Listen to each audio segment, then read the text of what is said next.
We're awake on one level, but on another level, life is often passing us by.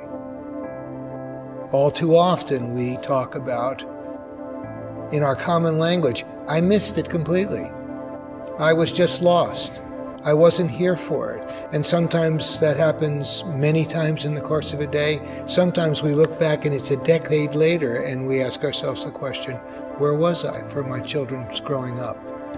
Where was I emotionally for my life with my wife or my husband or my children? So there's something very poignant about the present moment, since it's always now. All of the stresses in our lives happen now. All the decisions that we have to make in our lives happen now.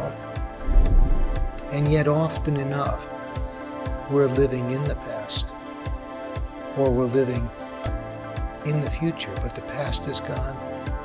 The future hasn't arrived.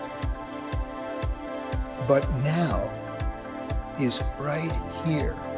This is when we hear the sound of the birds. This is when we feel the caress of our child's hand against our face. Mindfulness is a way of beginning to become more attentive to the present moment, to the actuality of being alive, and maybe even more importantly, participating in that act of being alive.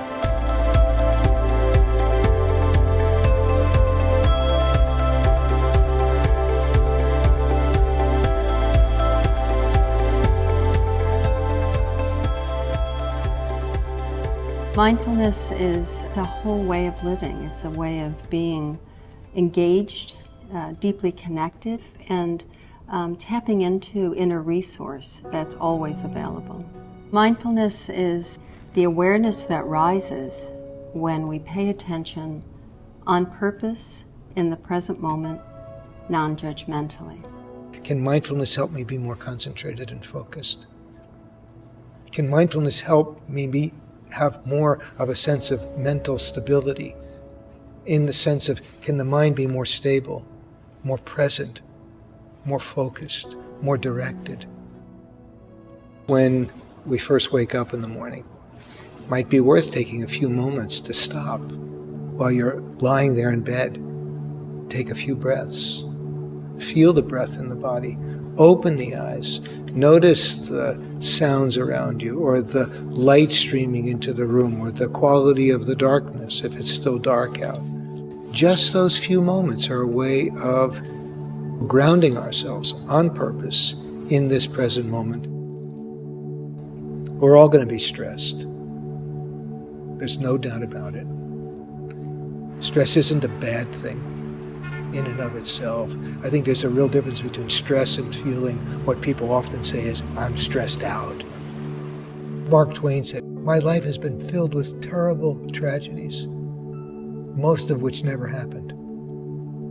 And what he was really pointing to in his own unique way, I'm catastrophizing all the time. I'm thinking about things way out in front of me that have never happened. I'm speculating about what will happen, but they haven't happened. There are many things that are stressful to many of us, but even inside that, there's going to be individual differences. Knowing your own self can help so much. It's like saying, when I'm in busy traffic, I tense up. So knowing that can help you not have to just fall into the same old reactive pattern. Then there's meeting it skillfully.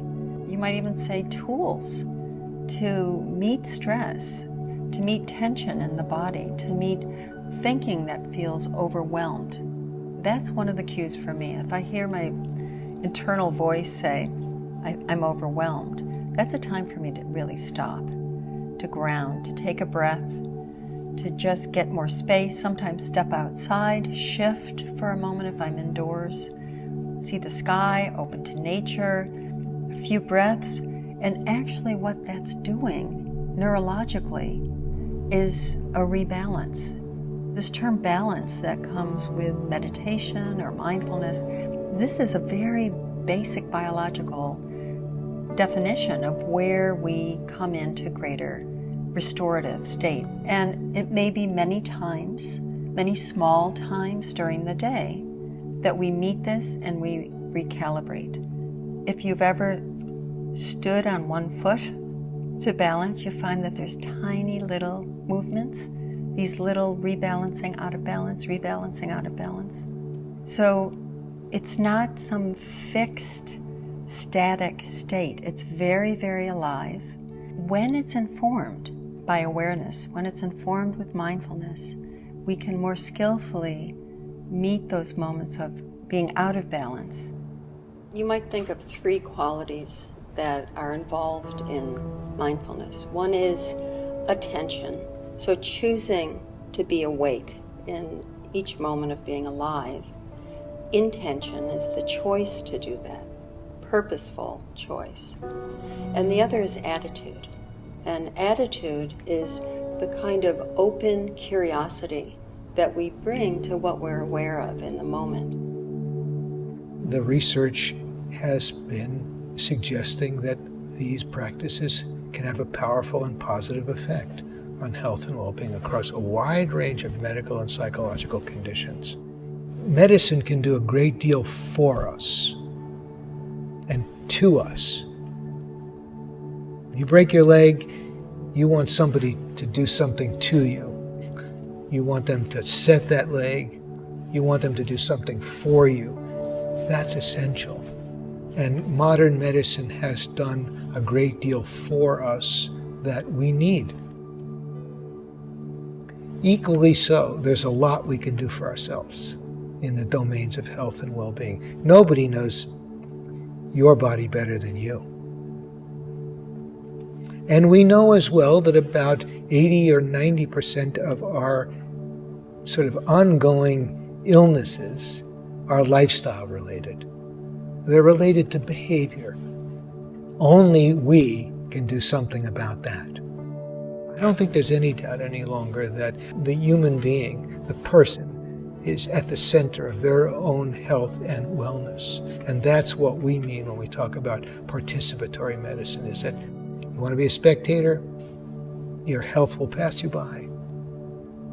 You want to be a participant, it can help you be alive moment by moment and enrich your life. Mindfulness begins to reveal to us our habits, our patterns.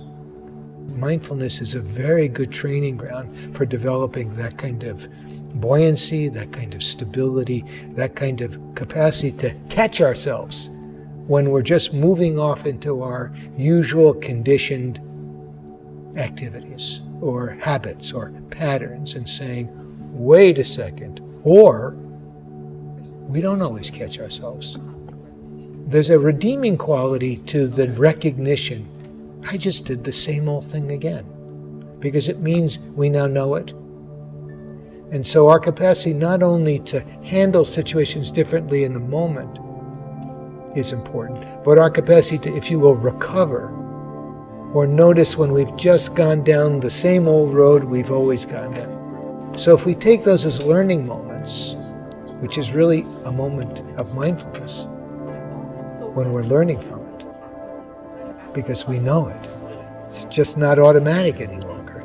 We now know it. We're examining it in some way, not through judgment, not through condemnation, but because we want to know. We want to understand. Because that kind of understanding leads to changes in the way we handle the situation the next time, or the next time, or the next time.